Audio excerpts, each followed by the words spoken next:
right now on the Daily Debrief. She loved life. She loved me.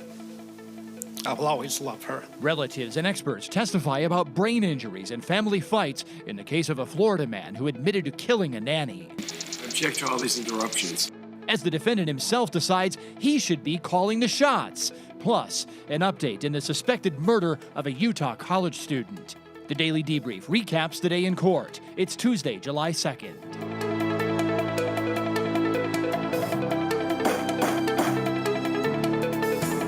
Welcome to the Debrief, everybody. Aaron Keller along with none other than Jesse Weber, and Judge Ashley Wilcott will be joining us in just a moment. A Florida defendant convicted of murdering a nanny is blaming an increasingly long list of people for the crime he admitted to committing. Defendant Scott Nelson said he killed Jennifer Fulford because he needed money.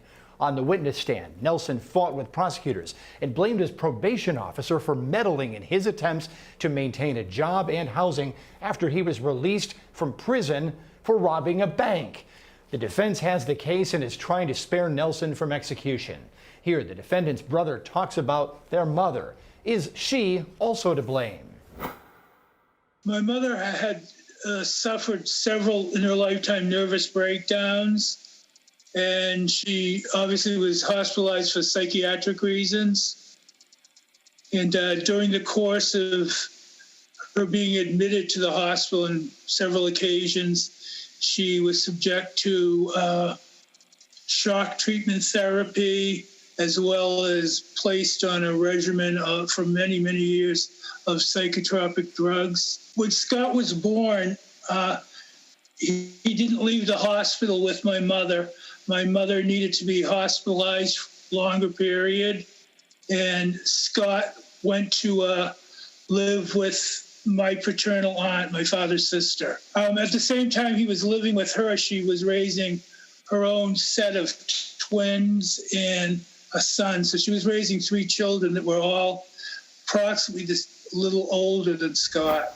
And next, the brother talked about abuse and violence inside the Nelson household. You also mentioned that your father was physically abusive. It ranged from slapping and pushing to where I was hit with a 2x4 on more than one occasion. He would throw things at you. He did these things to you and your brother Robert? Yes. Oh, yes. And was Scott around to witness these acts? When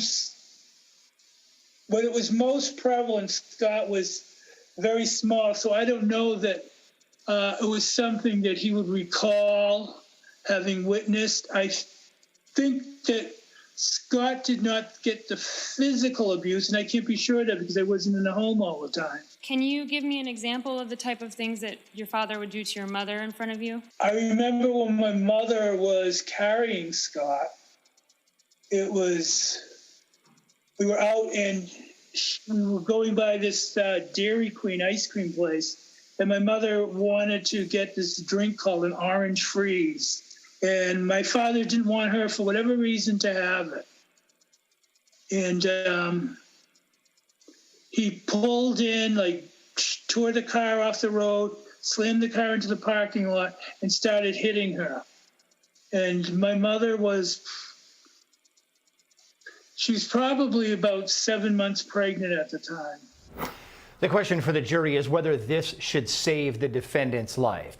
Now, during this testimony from the defendant's brother, the prosecution objected to the defense line of questions, and then the defendant himself objected to the prosecutor. Listen to this. You were saying that your father was a perfectionist in many ways, and can you tell us how that affected you and your brothers? Objection. Speculation as to the brothers. I object, Your Honor. Your Honor. Mr. Nelson, you have an attorney Yes. that makes objections. You understand, sir, you're not permitted to make an objection? I object to all these interruptions. Mr. Nelson, do you understand that you can talk with your attorneys about making objections, that you cannot make objections? I'd like to talk now. You need a moment to talk with your attorneys? Go ahead. Okay, that's how it rolled out. Next, the defendant's cousin, who has barely seen him since 1967, testified about abuse within the defendant's family. I know you mentioned an incident with a black eye, but were you ever aware growing up or even later on of domestic violence between Mr. Nelson and Joan, your aunt? I didn't witness it firsthand, but I'd heard my father talk to my mother about it from time to time. Okay. And you indicated this one time that at least that time you saw physical injuries on Joan, is that right? Correct. Okay. And other than that one time, were you aware of times that Joan would come over to your house? I know she came over a few times to visit, and she'd call my mother and father and talk to them, but that was the only time that I recall seeing her there. When she came alone? I believe so. Did you ever see the boys, and by the boys I mean Scott and Jim and Robert Nelson, interact with their father, Larry?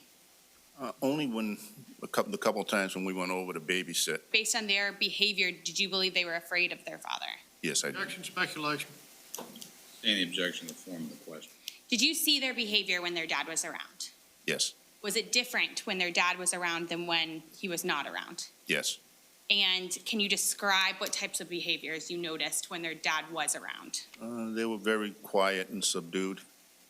After they'd leave, their attitude would totally change, and it became fun time with my father and me. So now moving on to Joan Nelson, are you aware, or were you aware as a child of her mental illness? Yes, I believe she was institutionalized twice. After this testimony from family came what was likely the first witness in a parade of experts. Among the defendant's issues were head injuries. The head injury background is obviously important to a neuropsychologist. I mean, it's what we study. The information I received from him was that there was a car accident at age 17. The other head injuries, I believe, were from the records, if I'm not mistaken. There was, and you were aware of a head injury that occurred as a result of a car accident when he was around 8? Yes. We didn't discuss that, but I should say I also reviewed his brother. His brother James was deposed, I think, by the state of Florida. Or, So you reviewed James Nelson's previous testimony? I did, yes. Okay. And he had brought up the fact that there was that accident. But also in the Federal Bureau of Prisons records, there was multiple mentions of head banging. And there was also a mention of he was found lying on the floor, and he had fallen off of his bunk and sustained a hematoma, bruising and swelling to I believe the right, if I'm not mistaken, the right frontal area and eye. That doctor testified that the defendant had a low average IQ with some abnormalities. And on cross-examination, the state forced the doctor to look at the defendant's actual diagnoses from when he was in federal prison. You are aware that the Federal Bureau of Prisons assigned a diagnosis of antisocial personality to Mr. Nelson, aren't you? I believe I saw that in there, yes. He was also diagnosed by the Federal Bureau of Prisons with a mood disorder, wasn't he? Yes. A depressive disorder? That's a mood disorder, yes. Sorry? That is a mood disorder. And an adjustment disorder? Yes. Is that also a mood disorder? No. Okay. And antisocial personality is a personality disorder, right? Yes. Now, doctor, you're unable to opine at all about whatever effect the neurological issues that you have identified with Mr. Nelson may have had as far as effect on his day-to-day life, aren't you? That's correct. I didn't really speak with him about that. And you didn't ask him anything at all about the crime with which he has now been convicted, did you? I did not, no. So you can't opine about the effect of any neurological issues on the crime that Mr. Nelson has been convicted for, can you? That's correct. Only that they were likely present. With us tonight are Judge Ashley Wilcott and attorney Jesse Weber. So, Jesse, let me start with you. Here's my list that I've taken here for the first block of our broadcast. Who to blame for this particular situation here? Mom, dad, probation officer, we can't forget that one from his testimony, low IQ, borderline average IQ, brain damage, mental health diagnoses. Is this enough to save his life? Oh, it's not his fault. It's not his fault that he brutally murdered Jennifer Fulford. Look, at the end of the day, it's a better battle for the defense, because when you look at the statute from whatever mitigating circumstances, they have a lot more leeway to determine what that is. The question, of course, will this jury feel bad enough for him to spare his life? It's all about sympathy. You know, Judge Wilcott, I have to wonder about this sometimes, because sometimes when the defense plays every single possible mitigator out there, it can come across like trying to make excuses for heinous conduct. And in this case, the defendant got up on the stand and admitted that conduct. Is the jury just glossing this over, saying forget about it? This is not enough to basically save this guy's life? You know, they might be. And the other thing is, think about it. When you hear that he has the perfect storm of low IQ, everything that you've just identified, mental health issues, bad parenting, all of these things that have happened to him, I think that it doesn't excuse his behavior. And the question is just what Jesse said. Are they going to be sympathetic to it and find that it does mitigate his behavior or not? When it's murder and kidnapping, I'm going to suggest they don't, but we'll see. Judge Wilcott, what do you make of the defendant objecting himself because he just wanted to object to the prosecutor? How would you handle that? The exact same way. I would instruct him that he cannot speak, that he needs to speak to his attorney. He has an attorney representing him. Believe it or not, Aaron, this does happen. Defendants do speak out or try to address the court in spite of having a lawyer. So I think the judge handled it as well as he possibly could have. So in other words, Jesse, if I was defending you and you wanted to speak, I couldn't, and I was the judge, I should say, I couldn't say what's the legal nature of your objection to see if you could articulate the exact rule. The day you're defending me is a bigger issue for all of us. That's the thing to remember more than anything. We can't do that anyway. So back to the Nelson case here. Now, does the defendant bringing up the broken home, does that, again, does that give him enough of an excuse here to try to save his life? Or does the jury just look at it and say, you know what, forget it. If this guy's just trying to cop an excuse, so what? He came from a broken home. Other people do that and they get by just fine without stabbing people in the heart. They're just trying to say whether or not he had a choice or not. Yes, they said he had a choice in terms of the guilt phase, but now it's a question of, was it just a combination of factors that were out of his control that led to this decision? And at the end of the day, maybe that'll be an excuse to spare him.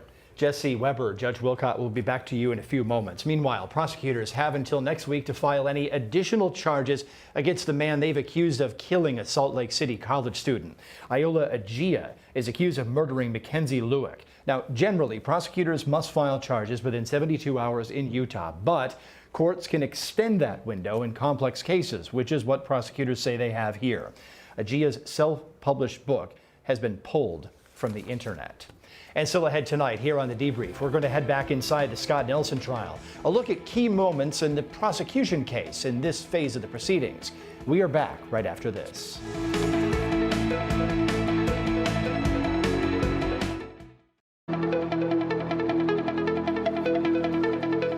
Let's recap the state's case in the Scott Nelson trial. A medical examiner reminded the jury how the victim died when her head was duct taped and she was stabbed in the heart. Do you have a judgment as to how long it would have taken, setting aside the airway obstructions for the moment, Mrs. Fulford to lose enough blood to lose consciousness? Again, I would estimate that at minutes. If 2 or 3, 3 or 4? Probably less than 5. Less than 5? Yes. And that would be how long it took her to bleed out, right? Correct. No further questions. An excruciating death for the victim who left behind this husband. Jennifer Fulford was my wife, my best friend, and quite honestly, amazing. She was the mother of 2 children and also a proud grandmother. According to Jenny, she was going to be on her front porch in a rocking chair with a glass of wine, watching her great children play in the yard when she passed away. She was supposed to be 95 years old. Today, we all know how Jenny died. But I'd like to share a little bit about how she lived. Jenny was amazingly intuitive. She could not hide her feelings, and it was impossible to hide feelings from her. She almost had a sixth sense that she liked to call the Hungarian voodoo. She had a special talent for bringing out the best in others. She had a way of knowing that a smile would improve an angry passerby's day. She would often start up conversations with a stranger that would begin to sound like they were old friends. There are too many things to list, so I will end with the most important. Jenny was loving. A list of things that Jenny loved could go on for hours.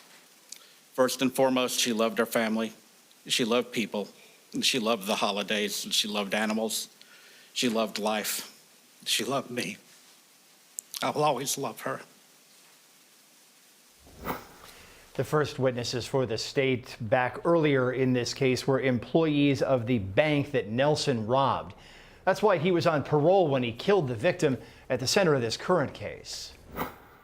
My assistant manager came and introduced me to a customer that said he wanted to open up a new account. And when I accepted him in my office, and when he came in my office, he had a letter, and he asked me to read that letter. It was a 3-page letter, and to read it carefully. I was to get somebody in charge, and that he had a bomb, and that he would detonate it, and I had to wait 30 minutes till after he left, or he would detonate that bomb, and he wanted cash from our vault. Did he show you what he told you was a bomb? He had a black briefcase that he sat next to him on the chair next. There was 2 chairs in front of my desk. I was in the office. I was not a teller. I was a banker. And he reached into his briefcase and he pulled out, it looked like a little remote. When I read the first line, I looked up at him and he kind of like shook his head yes. And he pulled that out, and I got nervous and I stood up in front of my desk and I told him to put that away, that it wasn't necessary, that if he let me read the letter, I will follow his instructions, and that I didn't want anybody to get hurt. Next, a police officer described what happened when officers caught Nelson not far away from that bank. He told you that it was not a real bomb. He did. He had made this fake device out of garbage he found in the woods. That's correct. He had been living in the woods nearby the bank. Yes, ma'am. And he agreed to tell you everything in exchange for cigarettes. That's correct. And so you had a recorded interview with him Yes, ma'am. where he was very open and told you everything about the case. Yes, ma'am. And he told you about his prior history. He did. And he showed you the campsite where he had been living and where he found the items to make this fake bomb. That is correct. Okay. And it was your impression that Mr. Nelson was attempting to just go back to jail? It seemed to me that he was more cooperative than normal, than I usually experience. The jury reported an issue to the court where one juror jumped into a discussion about scheduling with an opinion about the case. Here the judge questions that juror. You can hear the juror's voice but won't see his face. It's alleged that you're in the jury room this morning.